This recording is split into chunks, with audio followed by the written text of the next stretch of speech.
Hello guys, what we're doing here, we're replacing the intercooler. I just took off.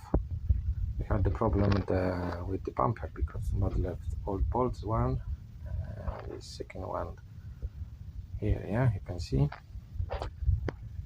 You can always see the aircon radiator is bad condition, is dirty, and main radiator is damaged as well, you can see. I will change later. Okay, this is old intercooler, very bad, very bad. Split on the bottom. And here is the part number, yeah, and make bear. They do genuine. Okay, everything is back. Still old radiator AC and AC, but I will do later. Okay, nice.